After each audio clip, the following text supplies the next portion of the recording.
So yeah, that's me. What do you do? Oh, I'm a writer. Oh.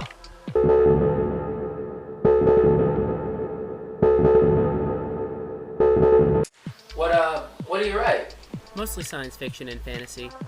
What else do you do? Really, I just write. It's kind of full-time. I mean, I sort of make my own schedule, but you know, if I find the right Getting client... another drink. If you're a writer, chances are you've had an awkward encounter like the one we just saw. This uneasiness might come from the fact that there are a couple preconceived notions about what it means to be a writer. Many people have these notions. I myself was one of them before I became a full-time writer. I'm Justin Addis, aka the Roadside Writer, and today I'm going to show you what it's really like to be a writer.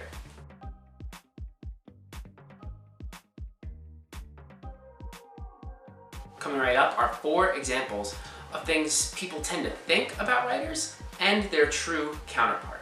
Observe the difference so you can learn yourself how to interact with these delicate creatures. When I first stepped away from the traditional 9 to 5 to take on writing full time, I had a couple ideas about what it was going to be like to work for myself.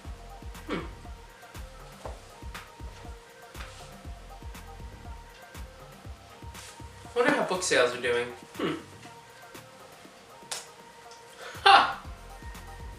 An original, unique, and well-written masterpiece. Bestseller. My life's work realized. Just as I expected. So glad I'm self-sufficient now that I've finished one book. Okay, so maybe I wasn't that off base, but I did have a lot of unrealistic expectations. I was in for many interesting realizations. No one's really biting. Maybe I should make it free? Alright, and what about now? Okay, what about now? Come on. I mean, it's free, right? Who doesn't like free stuff? There's gotta be more people reading my book than this. Unfortunately for most newbie writers, free ebooks that don't sell don't pay the bills. This was around the time I discovered ghostwriting. By working through a company, I can connect with clients and write their books for them anonymously. It's a one-time payment, and I don't get credit, but I get the experience, and it's nice to not have to work at a dead-end job I hate. The next thing I had to defeat my own assumptions on was having deadlines, not a schedule.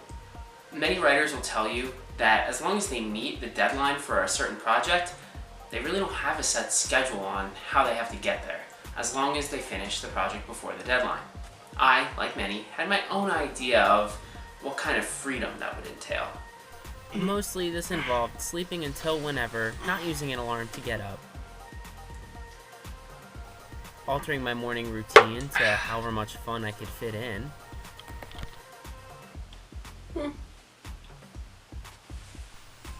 And the freedom to plow through work as fast as I could to get the rest of the day's fun time nonsense.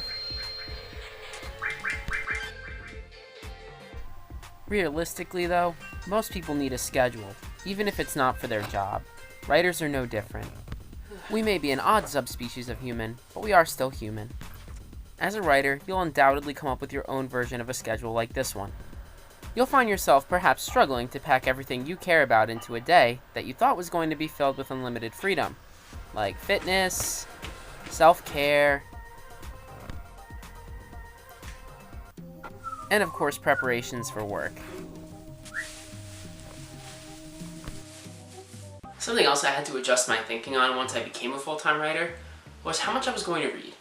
People who are writers are always talking about how important it is to read, and it's true. A great way to come up with good ideas yourself is to expose yourself to great ideas that have already been done.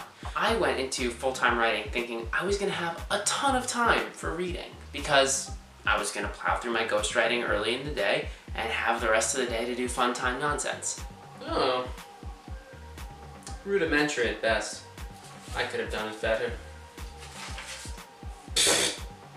Yeah, right. With your schedule so packed full of other things you care about doing every day, you're hardly gonna have any time to read. Unless you make some.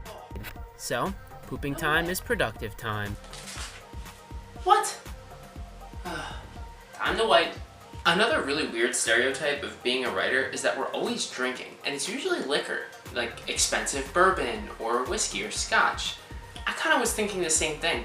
Home alone all day with nothing to do but write whatever I want. Little did I know about ghostwriting at the time. Why not have a drink here and there? It wouldn't be that much of a stretch for it to become a habit from there. Well, here's what really happens. I'm sure you noticed the appearance of my old pal Bourbon throughout the video. There's a really weird association between writers and drinking that just isn't true. Hammered manuscripts are bad manuscripts. Besides, who can afford the good stuff all the time? Observe the newbie writer in his natural habitat, stealing beer from his father-in-law's fridge to save money. What he makes from ghostwriting is precious currency. If you observe this behavior in the wild, be sure to approach with caution. If you alert the newbie writer, he'll flee. Besides, being a writer sounds pretty daunting, but really it's a unique profession that's very rewarding. You get to create things all day. There's nothing wrong with the occasional beer here and there, if your work uniform allows for it. But don't let the challenges drive you to drink. Keep writing and things will get better. So there you have it, guys. A few preconceived notions about being a writer, what people think really it's like, myself included before I was a writer, and what it's really like. If you like this video, if you like the idea, let me know in the comments. I'd be happy to make another video. There are so many weird intricacies to being a writer that a lot of people who have never considered it are now familiar with. Remember to hit subscribe if you enjoyed the video, and check out the links for other fun writing help. More tutorials, recipes, all the good stuff on the way. Roadside Writer, out.